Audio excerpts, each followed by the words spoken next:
Cuando el programa Apolo nos llevó a la Luna, nuestra perspectiva cambió para siempre. Roger, Zero G, and I feel fine. Capsule is turning around. Oh, that view is tremendous. Por primera vez, podíamos admirar a la Madre Tierra desde la distancia.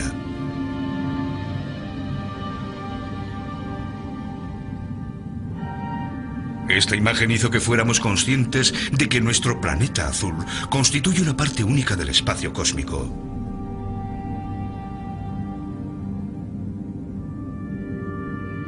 A medida que los telescopios nos permitieron extender nuestra visión más allá del sistema solar, empezamos a darnos cuenta de que nuestro mundo es una parte más de una tormentosa y creativa galaxia.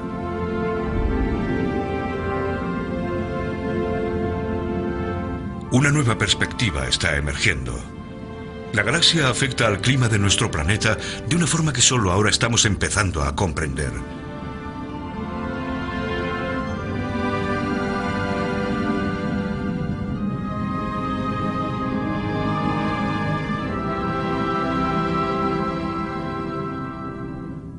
El astrofísico danés Henrik Svesmark lleva más de una década trabajando en una nueva teoría sobre el clima, una teoría que cambiará nuestra percepción del cambio climático. Los procesos que tienen lugar en nuestro universo, desde las estrellas que explotan a los cambios dramáticos que experimenta la actividad solar, nos están afectando mucho más directamente de lo que jamás hubiéramos imaginado. Svesmark lleva años intentando hacerse oír por una comunidad científica que se resiste a aceptar la idea de que el actual cambio climático podría obedecer a causas naturales. Lo cierto es que las nubes y el vapor de agua son las mayores causantes del efecto invernadero que sufre el clima terrestre. El secreto del clima de la Tierra se oculta en las nubes que cubren nuestros cielos.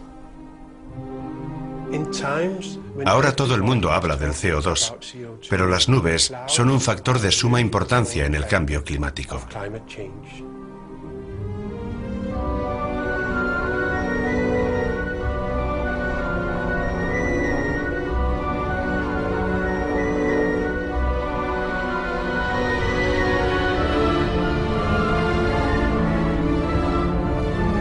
El misterio de las nubes.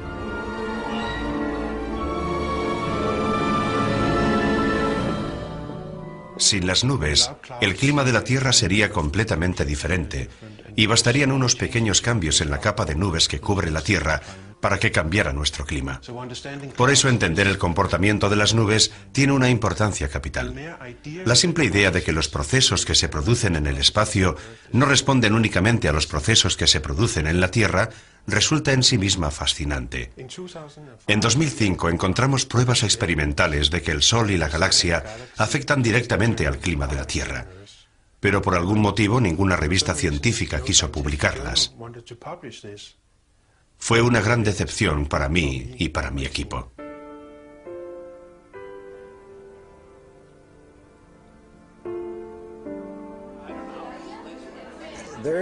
Hay un problema que siempre nos ha acompañado.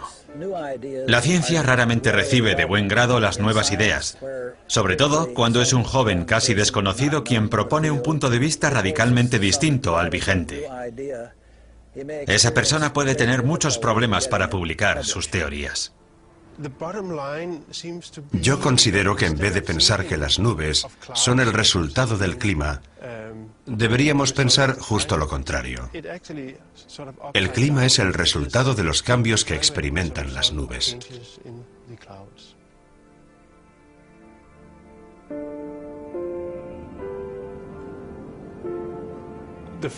La primera vez que fui consciente de la importancia que podían tener las nubes en el clima de la Tierra fue cuando mi jefe, Egil Friis Christensen, descubrió la existencia de una correlación entre la actividad solar y las temperaturas de la Tierra.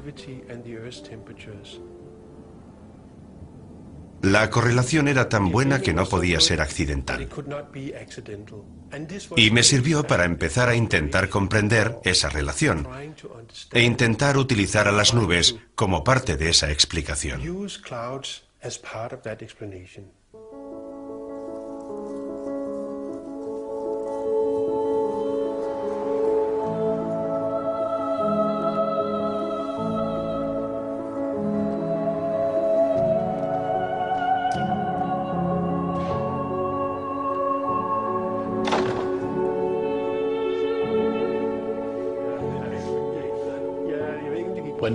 Nosotros publicamos nuestra teoría en 1991, en un momento en el que todo el mundo creía que el calentamiento que se había producido a lo largo del siglo respondía principalmente al aumento del dióxido de carbono y los gases de efecto invernadero producidos por el hombre. Por eso, cuando la comunidad científica vio esa correlación perfecta entre los cambios en la actividad magnética solar y las temperaturas, se llevó una gran sorpresa. Comprobamos que cuando aumentaba la actividad magnética en el Sol, también aumentaban las temperaturas en la Tierra.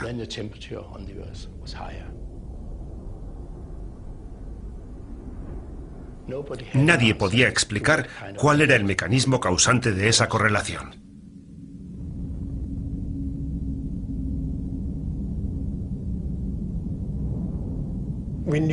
Sabíamos que de alguna forma la actividad magnética del Sol tenía que influir en el clima de la Tierra, directa o indirectamente. Pero lo que constituía un verdadero misterio científico era cómo se producía esa influencia. Hasta que un día alguien entró en mi despacho y mencionó los rayos cósmicos. Cuando oí rayos cósmicos, pensé inmediatamente en un experimento que había realizado en el instituto, en lo que nosotros llamábamos la cámara de niebla. Dentro de la cámara de niebla teníamos un aire supersaturado de agua, y cuando entraban las partículas de rayos cósmicos se formaba una hilera de pequeñas gotitas, una especie de nube en miniatura. Con esa imagen en mente pensé, ¿y si los rayos cósmicos son los responsables de la formación de las nubes? ¿Y si el Sol, con su campo magnético, es capaz de cambiar la capa de nubes de la Tierra? Eso explicaría perfectamente el hecho de que el Sol pudiera ser el responsable del clima por medio de las nubes que vemos en el cielo.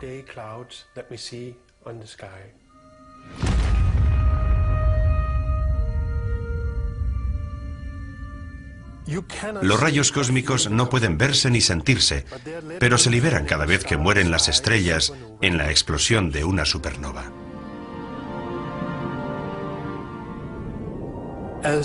Las partículas atómicas, cargadas con una gran cantidad de energía, recorren la galaxia casi a la velocidad de la luz.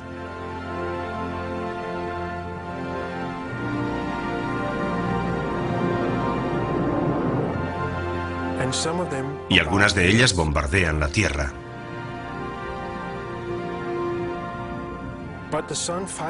Pero el Sol lucha contra los rayos cósmicos y controla el número de ellos que llegan a la atmósfera.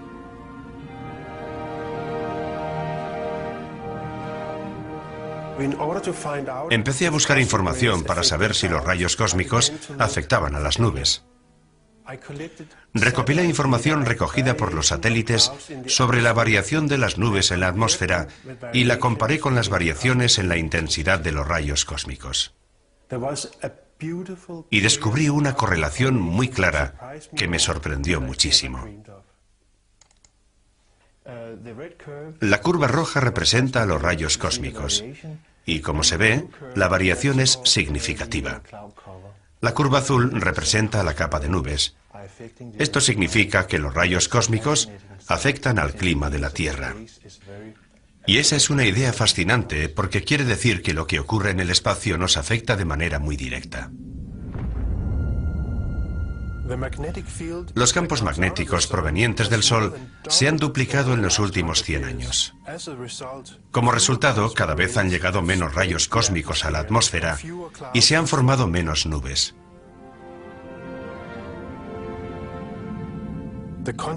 La consecuencia ha sido el calentamiento de la Tierra. Cuando el Sol libera un campo magnético fuerte, llegan menos rayos cósmicos a la Tierra. Y eso significa que hay menos nubes para refrescar el ambiente. Pero un Sol perezoso con un campo magnético más débil deja que lleguen más rayos cósmicos de las estrellas, con lo que aumenta la formación de nubes. Así es como el Sol y las estrellas controlan la formación de nubes en la Tierra. El profesor Svensmark, desde Dinamarca, sugirió que el efecto de los rayos cósmicos era muy importante Se basó en la gran correlación existente entre la capa de nubes de la Tierra y la intensidad de los rayos cósmicos. La magnitud del efecto, si su teoría es correcta, indicaría que ese efecto es tan poderoso como el actual efecto invernadero o la variación del brillo solar. Naturalmente, aún está por ver si ese efecto es válido, pero se trata de una contribución muy importante a este debate que merece ser investigada cuidadosamente.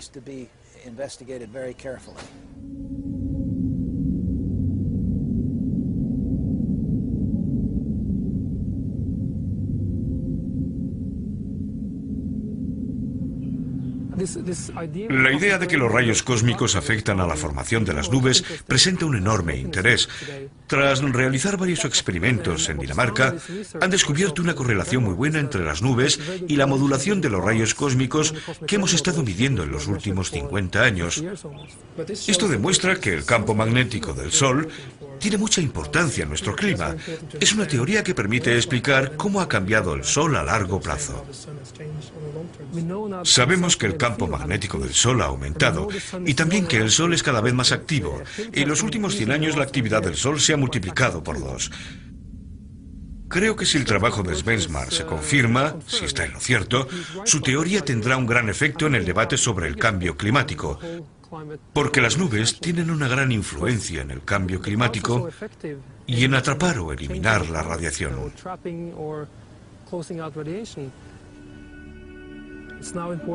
Es importante seguir investigando para entender ese mecanismo.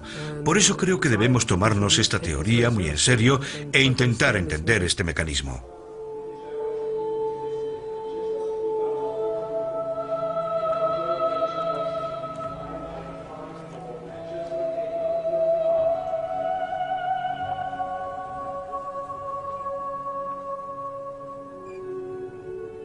Presentamos nuestros resultados en Birmingham en 1996.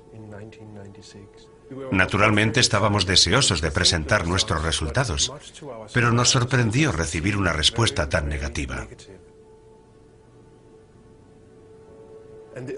Porque lo único que habíamos hecho era presentar unos resultados científicos que demostraban que el Sol, a través de las nubes, podía tener una gran importancia en el clima.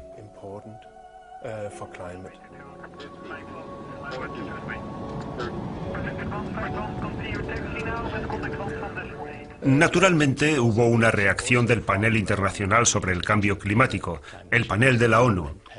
Bert Bolin, que era el presidente científico en ese momento, declaró que era irresponsable por nuestra parte decir que cualquier otra causa distinta al CO2 pudiera tener influencia en el cambio climático. No hay duda de que el Sol afecta al clima, pero la comunidad científica se negaba a aceptar la idea de que el Sol pudiera tener un gran impacto en el clima. La idea fue considerada un desastre. Las respuestas que tuvimos llegaron a asombrarme.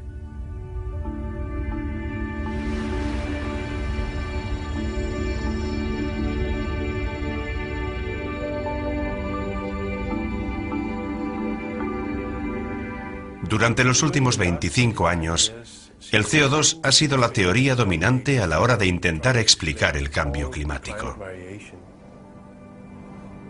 Sin embargo, si estudiamos la historia del clima, veremos que no hay ninguna duda de que el Sol ha tenido una importancia extraordinaria. Eso es algo que no podemos ignorar. Estamos en el Mar Muerto. Ahora vamos a un lugar llamado Nahal Perashin, uno de los mejores puntos de esta zona para observar las variaciones climáticas.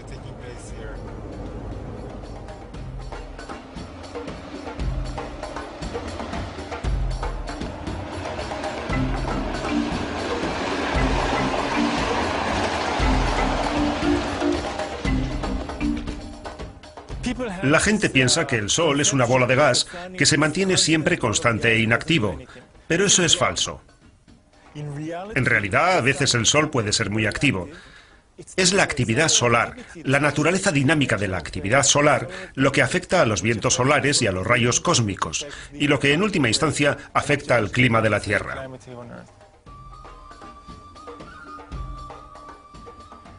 Las variaciones del clima de las últimas décadas, centurias o milenios pueden reconstruirse en muchas partes del mundo.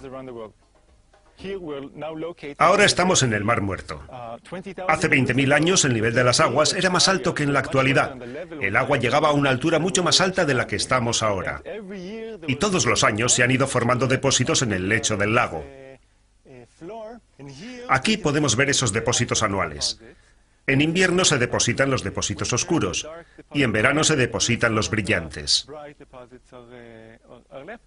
Y el ratio de las bandas oscuras y brillantes nos cuenta la historia climática. Nos dice cómo ha variado aquí el clima a lo largo de los años. En esta escala temporal, a lo largo de siglos y milenios, podemos reconstruir lo que ha estado haciendo el Sol por medio de isótopos cosmogénicos como el carbono 14. Lo interesante es que el carbono 14 se forma directamente a partir de los rayos cósmicos. Y estos resultados, y otros recogidos en otras partes del mundo, nos indican que el Sol está afectando al clima.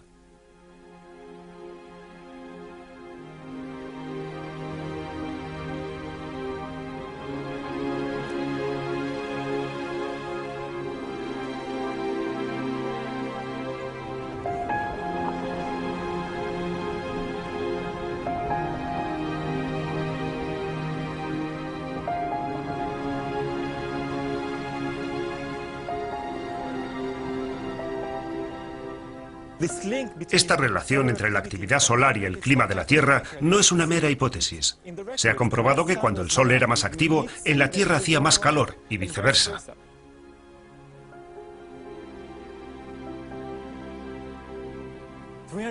Hace 300 años, por ejemplo, el Sol no era muy activo y tuvimos la llamada pequeña edad de hielo, un periodo de enfriamiento global. Hace 1000 años el Sol estuvo activo, tan activo como en la actualidad, y vivimos un periodo de calentamiento global. Los vikingos pudieron recorrer toda Groenlandia porque las costas del norte de Groenlandia no estaban heladas.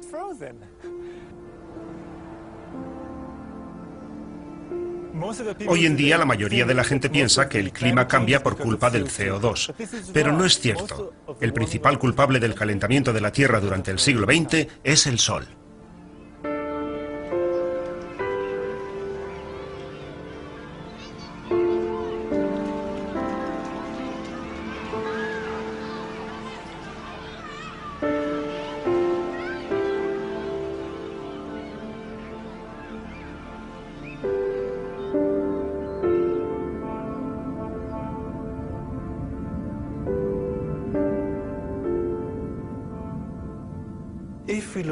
Si contemplamos la Tierra desde el espacio, veremos que entre el 60 y el 70% de su superficie está cubierta por nubes. Cuanto más rayos cósmicos lleguen, más nubes tendremos. Y al contrario, cuanto menos rayos cósmicos lleguen, menos nubes tendremos. En vez de pensar en las nubes como un resultado del clima, debemos pensar que el clima es el resultado de la acción de las nubes, porque las nubes reciben sus órdenes de las estrellas.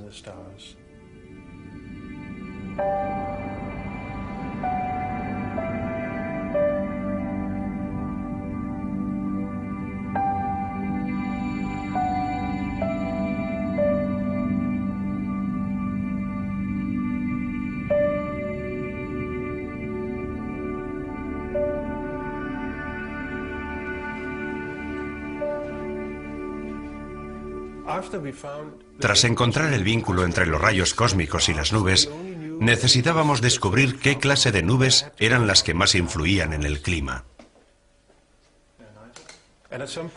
En algún momento fue posible, gracias a unos datos nuevos que recogimos, investigar cómo eran esas nubes. En aquel momento conté con la ayuda de Nigel Marsh. Él me ayudó a analizar esos datos.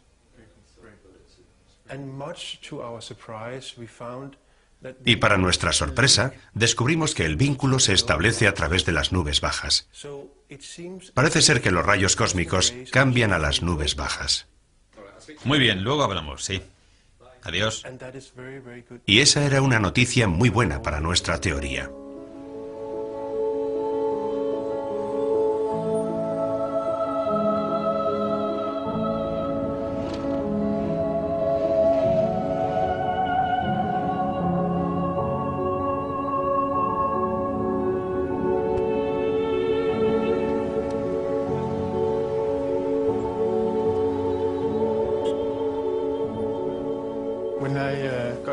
Cuando recibí este resultado comprobé que la correlación era mucho mejor de lo que yo había esperado. Si disminuye la cantidad de nubes bajas, la superficie de la Tierra se calentará más. En concreto, este nuevo trabajo demuestra que solo cambian las nubes bajas, lo cual resulta muy interesante. Lo que aún falta por poder explicar es el funcionamiento de ese mecanismo, y creo que es muy importante intentar investigar su funcionamiento. Una fracción bastante grande de nubes bajas es la responsable de una gran parte del enfriamiento provocado por esas nubes. El motivo por el que las nubes bajas son tan importantes es porque reflejan gran parte de la luz del sol en el espacio. Es algo que resulta evidente cada vez que viajamos en avión. Desde la ventanilla vemos toda esa capa de nubes sobre los océanos. Son blancas porque reflejan la luz del sol al espacio. Lo cierto es que si cambiamos la cantidad de nubes bajas existente, cambiamos también la cantidad de energía que recibe la superficie de la Tierra.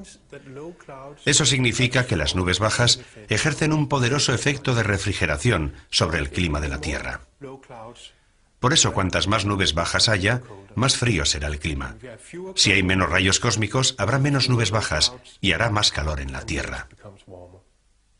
¿Te refieres a los datos del proyecto ISCCP? Sí. Lo que hemos estado analizando han sido los infrarrojos. Es interesante.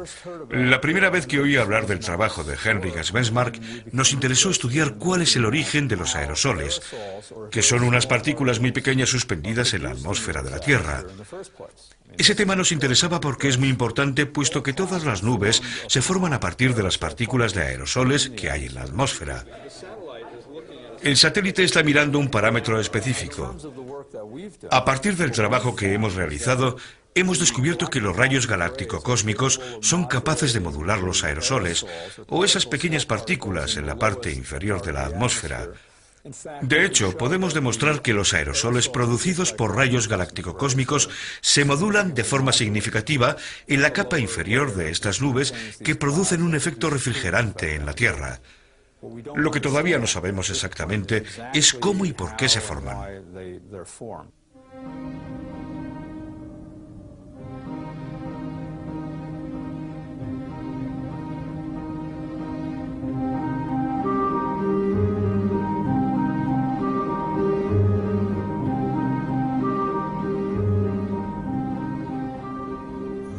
Inicialmente todas las gotas de una nube se forman en el aire a partir de una partícula. Por eso, es absolutamente crucial entender de dónde llegan esas partículas y cuáles son sus propiedades. De lo contrario, jamás llegaremos a entender el comportamiento de las nubes. Ahí es donde puede tener importancia la función de los rayos cósmicos. ¿Qué es lo que hacen los rayos cósmicos cuando entran en la atmósfera de la Tierra? Producen pequeños iones. Y creemos que esos pequeños iones ayudan a la formación de esas pequeñas partículas o aerosoles en la atmósfera de la Tierra.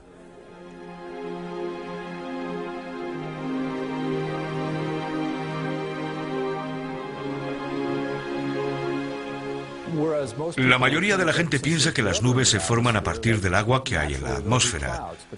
Pero eso no es cierto.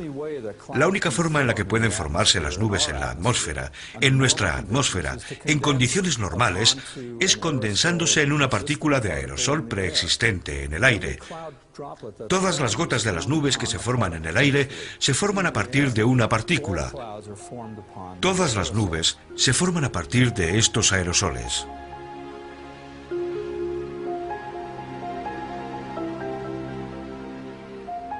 Por eso es absolutamente crucial entender de dónde llegan esas partículas y cuáles son sus propiedades. De lo contrario, jamás llegaremos a entender el comportamiento de las nubes.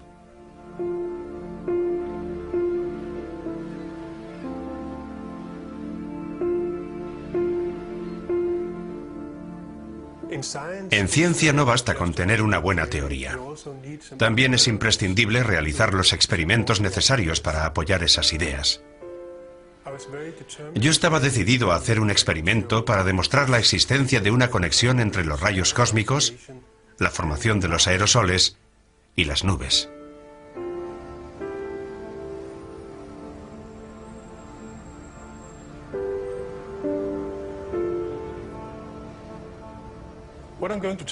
Voy a hablar de los rayos cósmicos. Se trata de unas partículas cargadas de energía. Entran en la atmósfera de la Tierra y son mensurables. En este gráfico puede verse cómo en los momentos de máxima actividad solar no entran muchos rayos cósmicos en la atmósfera de la Tierra. Eso es debido a que el Sol tiene ahora un fuerte campo magnético. A las partículas procedentes del espacio galáctico les resulta muy difícil entrar en el sistema solar. Parece que existe una relación entre los cambios en la actividad solar y los cambios del clima. Por eso, lo que de verdad necesitamos son pruebas experimentales que puedan responder sí o no a la pregunta de si existe esa relación y que puedan explicarnos cómo funciona. Y tenemos la suerte de que parece que ese experimento se va a llevar a cabo. Me gustaría decir que el experimento está mal concebido y demuestra una total falta del conocimiento más elemental sobre el comportamiento de las nubes. Lo mires por donde lo mires, es un experimento equivocado que no nos dice nada sobre lo que ocurre en la atmósfera. Estoy en completo desacuerdo con usted, pero debo decir que los científicos que participan en el experimento son expertos en aerosoles y química atmosférica y saben lo que hacen. Sé que ellos no estarán de acuerdo con su punto de vista. Es cierto que hay distintos puntos de vista, pero debo decir que está usted adoptando una postura extremista.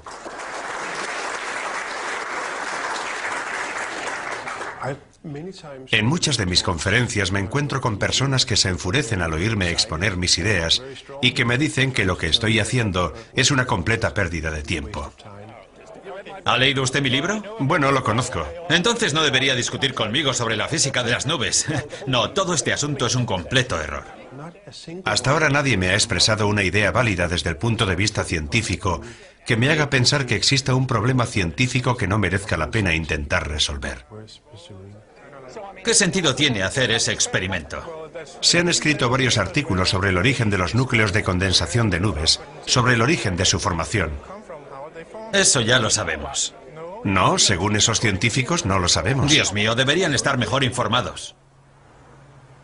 Yo tenía una teoría y decidí que deberíamos hacer un experimento en Copenhague que sirviera para demostrar si mi idea era válida o no.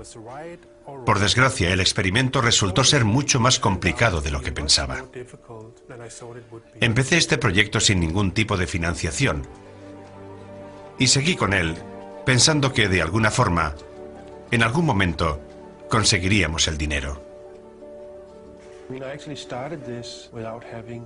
La construcción del laboratorio, la preparación del experimento, recaudar el dinero, todo eso nos llevó 4 años. El objetivo de este experimento es investigar qué papel desempeñan los rayos cósmicos. Nuestra intención es repetir los procesos que tienen lugar en la atmósfera real. Por eso esta cámara está construida de forma que estamos en disposición de controlar los iones que están en su interior, lo que nos permitirá revelar por primera vez la importancia que tienen los iones en la formación de nuevos aerosoles y, en última instancia, las nuevas nubes. La idea que nos ha impulsado a llevar a cabo este experimento es intentar conocer el fundamento de esta relación entre la actividad solar y el clima de la Tierra. Toda la agitación política que rodea al calentamiento global es irrelevante desde el punto de vista científico.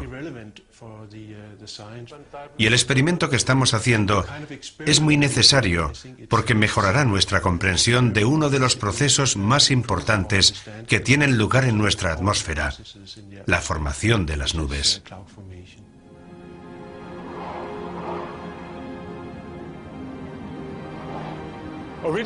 Este asunto empezó a interesarme cuando un colega alemán me preguntó cuáles eran los efectos de las supernovas en la vida sobre la Tierra. Y decidí darle una respuesta meditada. Leí lo que se había escrito al respecto y me encontré con los resultados publicados por Henrik Svesmak sobre los rayos cósmicos y la capa de nubes.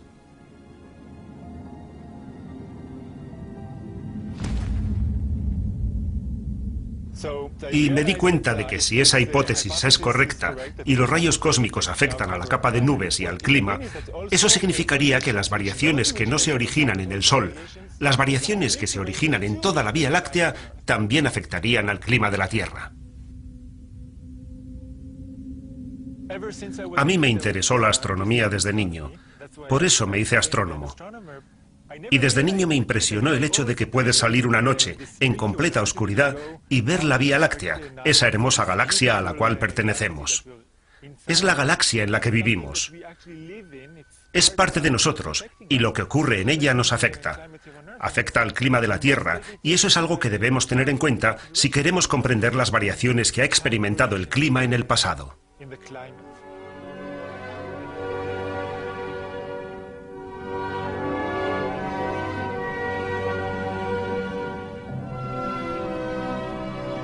Lo verdaderamente fascinante es que la Vía Láctea, que es algo que parece que está muy lejos de nosotros, no está tan lejos, somos parte de ella, y el elemento que nos vincula con la Vía Láctea son los rayos cósmicos. El sistema solar entra y sale de los brazos espirales, y los brazos espirales son las regiones donde están las estrellas nuevas. Las estrellas nuevas son también algunas de las estrellas pesadas que viven muy poco y explotan en supernovas.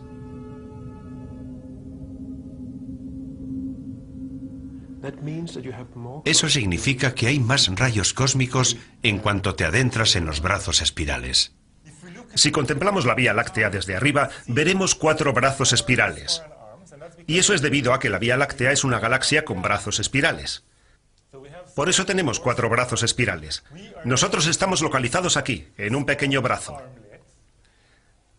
Nosotros rotamos alrededor del Sol una vez al año, pero el sistema solar rota alrededor de la Vía Láctea una vez cada 250 millones de años. Esa es la duración de un año galáctico. Eso significa que cada 150 millones de años pasamos a un brazo espiral distinto de la galaxia, donde el frío aumenta y la temperatura desciende entre 5 y 10 grados. Cuando estamos fuera de un brazo espiral hace más calor. Ahora estamos en este pequeño ramal, por lo que bajarán las temperaturas. Cuando entremos en un brazo espiral de la galaxia, aumentará el número de rayos cósmicos que lleguen a la Tierra. Aumentará tanto la ionización atmosférica como los núcleos de condensación de nubes, y por consiguiente, habrá más nubes de baja altitud. O para ser más precisos, habrá nubes de baja altitud más blancas que reflejan mejor los rayos de sol y refrescan la Tierra. En resumen, cuando entramos en un brazo espiral de la galaxia, debemos esperar que bajen las temperaturas.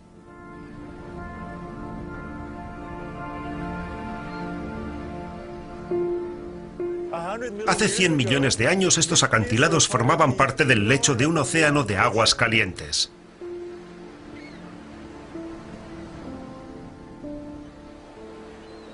En aquel tiempo la Tierra estaba entre los brazos espirales de la galaxia. En la Tierra hacía mucho más calor. Los dinosaurios tomaban el sol en Alaska y la Antártida.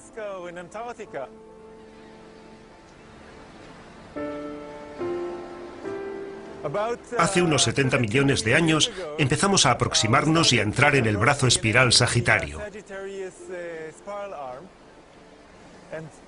La Tierra quedó expuesta a un flujo mayor de rayos cósmicos debido a todas las estrellas que nos rodeaban. Ese aumento del flujo de rayos cósmicos fue el responsable de la formación de más nubes y del descenso de la temperatura en la Tierra.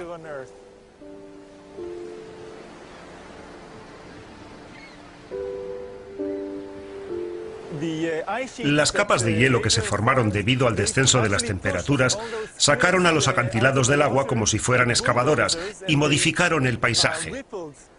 Por eso estos acantilados son un buen ejemplo, por una parte del aumento de las temperaturas cuando se formaron los acantilados y por otra del descenso de las mismas, de las frías temperaturas que tenemos en estos momentos, que son las responsables de la verticalidad de estos acantilados.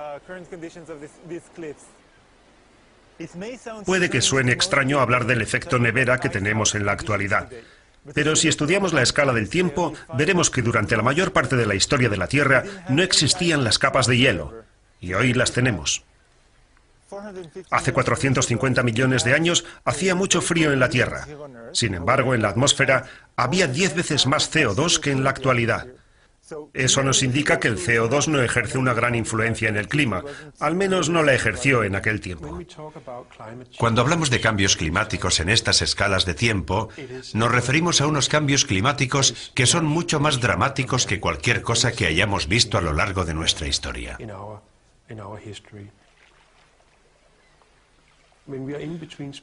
Cuando estamos entre los brazos espirales, parece que estamos en un período de calor, llamado invernadero, en el que se derrite la mayor parte del hielo de la Tierra. El hielo simplemente desaparece.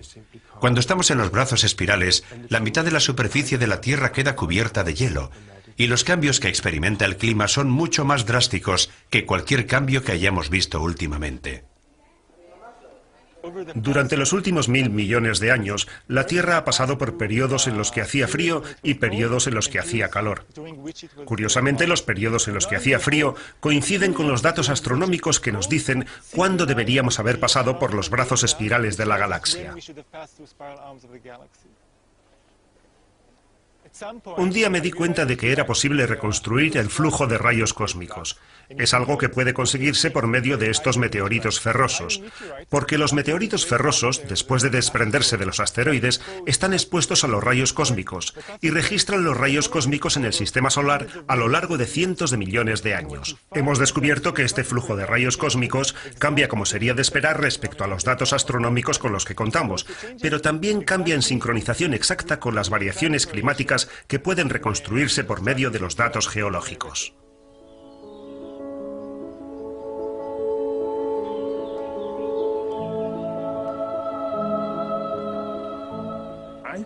Me he pasado casi toda la vida trabajando en temas relacionados con el medio ambiente.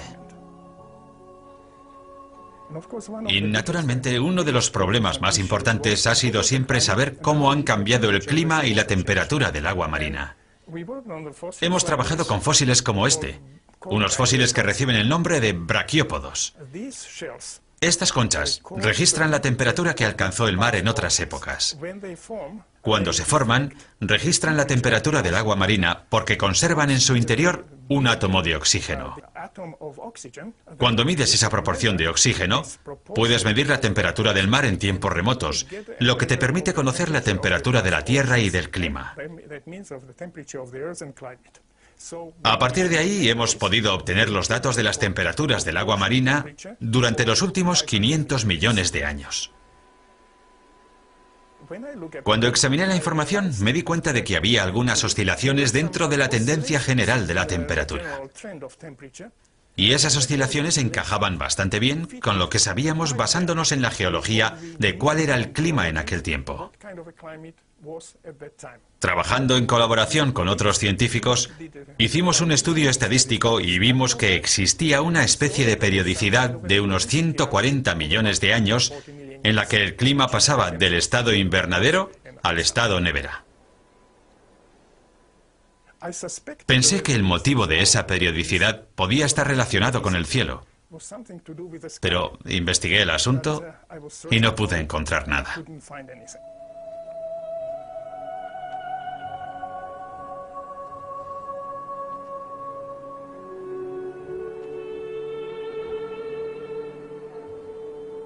Así que abandoné la investigación porque no encontré ninguna explicación.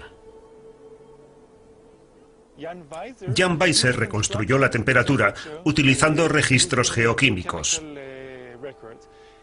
La diferencia entre esa reconstrucción y la que utilicé yo estriba en que Jan Weiser reconstruyó la temperatura, lo que significa que él sabía exactamente el calor y el frío que hacía. Por eso le mandé un email. Una tarde estaba en mi despacho trabajando. De pronto recibí un email. Era de Nir Shabib, y en él me decía que podía tener una explicación para mí. Me dijo que estaba trabajando en una variabilidad de los rayos cósmicos con unos intervalos de tiempo más o menos similares a los míos, y que la variabilidad en la cantidad de rayos cósmicos que llegó a la Tierra a lo largo de ese intervalo de tiempo era más o menos similar a las variaciones registradas por los átomos de oxígeno y por el clima que habíamos observado nosotros. Después de trabajar en colaboración con Jan Weiser, conseguimos obtener una reconstrucción de las temperaturas. Y lo que nos indicaba esa reconstrucción es que la temperatura de la Tierra había bajado entre 5 y 10 grados cuando estábamos dentro de los brazos espirales de la galaxia. Nadie había descubierto nada parecido antes, y nosotros nos quedamos asombrados, porque eso significaba que los rayos cósmicos son el elemento que más afecta al clima de la Tierra, al menos en una escala de tiempo geológica. Y la única explicación válida para ese supuesto es la teoría de Schwarzschild sobre la capa de nubes. Este es el resultado que obtenemos cuando comparamos los registros geológicos con los registros astronómicos. Como vemos, los dos códigos de barras nos dan como resultado el mismo producto. La línea negra es la reconstrucción geológica de la temperatura de la Tierra obtenida utilizando los registros geoquímicos de Jan Weiser. La línea roja representa las variaciones en el flujo de rayos cósmicos. Si superponemos las dos líneas, vemos que la correlación es muy buena. Estadísticamente es muy significativo, aunque no siempre hay que creer en las estadísticas. Por ahora nos basta saber que la correlación existe. Se ha dicho muchas veces que el Sol no es el responsable del calentamiento que hemos experimentado en los últimos 20, 40 años. Sin embargo, si analizamos los registros obtenidos del océano, veremos que existe una correlación muy buena entre temperatura y actividad solar. Lo que vemos aquí es la temperatura del océano hasta una profundidad de 50 metros. Pero si comparamos la correlación general con la oscilación de la curva roja, vemos que es también muy buena. Y la curva roja representa a los rayos cósmicos. Representa la variación de los rayos cósmicos a lo largo de este periodo. Esto significa que incluso hoy el Sol domina la evolución de las temperaturas. La ha dominado en el pasado, la domina en la actualidad y la dominará en el futuro. El experimento que está teniendo lugar en Copenhague es crucial, porque si tiene éxito, arrojará mucha luz sobre el origen físico del vínculo entre los rayos cósmicos y el clima. Esa será la última pieza del rompecabezas que nos dará una imagen completa. La formación efectiva de los aerosoles se corresponde con más o menos precisión con lo que ocurre en los océanos. El experimento no es una máquina que enciendes y te ofrece un resultado. Recibes muchísimos resultados y haces muchos experimentos e intentas ver si todo coincide con la interpretación que estás ofreciendo. Confío en que los resultados de este experimento nos permitan saber exactamente cómo afecta el Sol al clima, cómo modula los rayos cósmicos que llegan a la Tierra, cómo los rayos cósmicos controlan el nivel de la ionización y cómo la ionización controla el clima, probablemente por medio de la formación de la capa de nubes.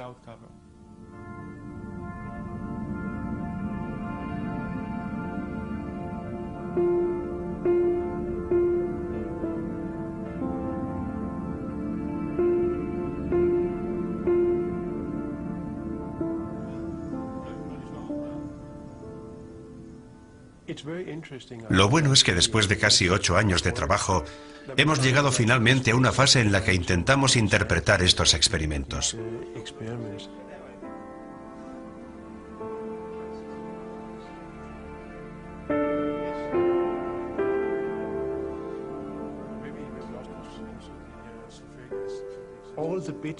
Hemos tardado casi un año en reunir todas las piezas de información. Así que no se trata de que te levantes un día y digas, ¡Eureka! Ya tengo los resultados. No es eso. Hay que trabajar mucho.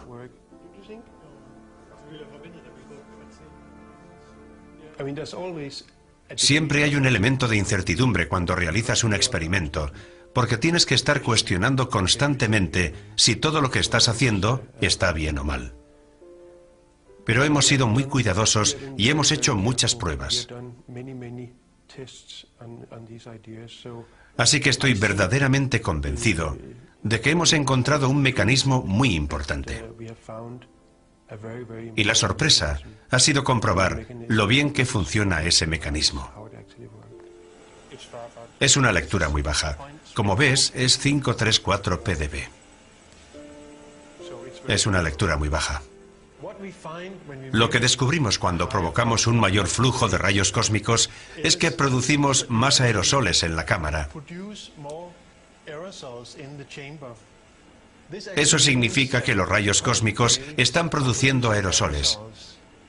Y esos son los aerosoles responsables de la formación de las nubes en la atmósfera real.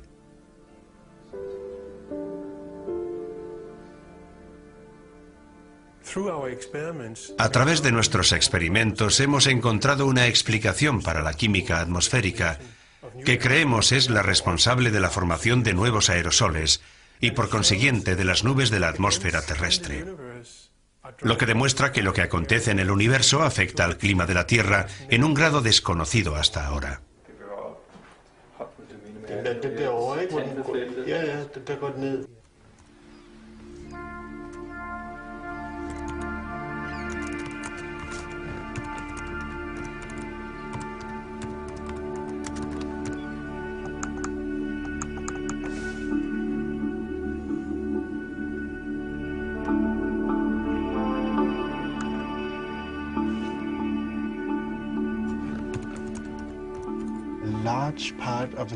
Gran parte de las nubes que vemos en el cielo son el resultado de este proceso que hemos investigado por medio de experimentos.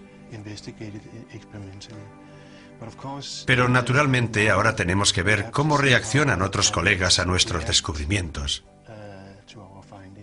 Y será muy interesante ver cómo reciben nuestro trabajo. Pero creo que hemos realizado una labor muy buena. Y estoy muy satisfecho de la forma en que ha trabajado todo el mundo en este proyecto. Esto es la culminación de muchos años de trabajo. Un gran momento.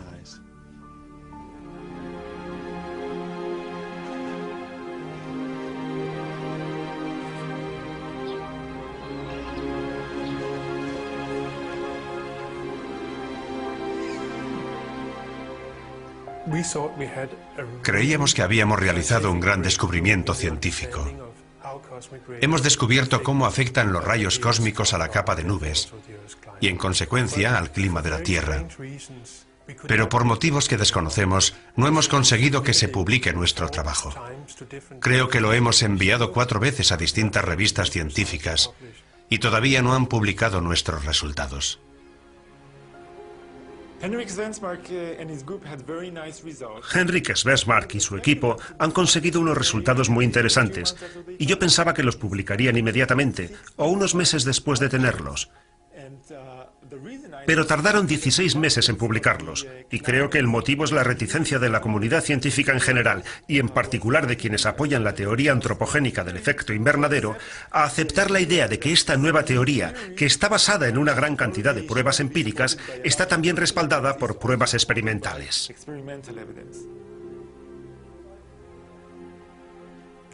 Lo más frustrante de este rechazo ha sido que nadie ha dicho que lo que hemos hecho fuera erróneo. Nos decían cosas como, no es interesante, o es demasiado largo. No ha existido una verdadera crítica a nuestra teoría. Por eso el rechazo ha sido todavía más frustrante. A veces los directores de las revistas científicas son increíblemente ingenuos con este tipo de cosas. Creo que deberían estudiar mejor los trabajos que reciben. Y cuando reciben un informe negativo sin ningún tipo de base real, deberían exigir que una tercera parte expusiera una crítica razonada. Esto nos indica que el calentamiento global se ha convertido en un asunto político y que hay miedo a que una teoría pueda ser políticamente incorrecta.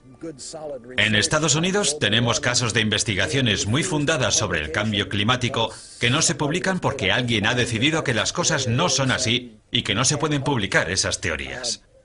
Creo que eso no solo es una desgracia para el autor, sino también para el país y el mundo en general, porque se trata de un problema que nos interesa solucionar para saber lo que tenemos que hacer.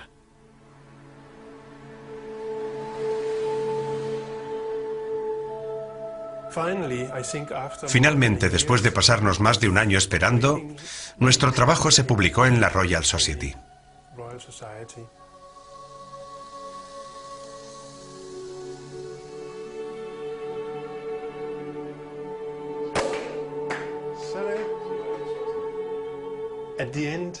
Al final de este viaje puedo decir con gran confianza que hemos encontrado una solución muy válida al misterio de las nubes. Y lo que sigue constituyendo un misterio es cuándo entenderá el resto de la comunidad científica que son factores externos más poderosos que los humanos, los que controlan el clima. El Sol afecta al clima de la Tierra. La Vía Láctea afecta al clima de la Tierra. Y si queremos entender lo que está pasando, deberíamos tener en cuenta esos factores. Lo importante es saber que en vez de vivir en un planeta aislado, formamos parte de un ecosistema galáctico. Estamos siendo testigos de lo que está ocurriendo a nuestro alrededor.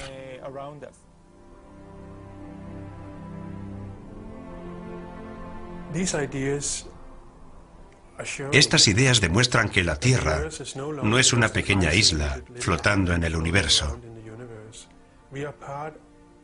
Formamos parte del gran universo y los procesos que se producen en él, tales como la formación de las estrellas, las grandes escalas temporales o los cambios en la actividad solar, afectarán al clima de la Tierra. Y el clima de la Tierra puede experimentar grandes cambios debido a esos procesos.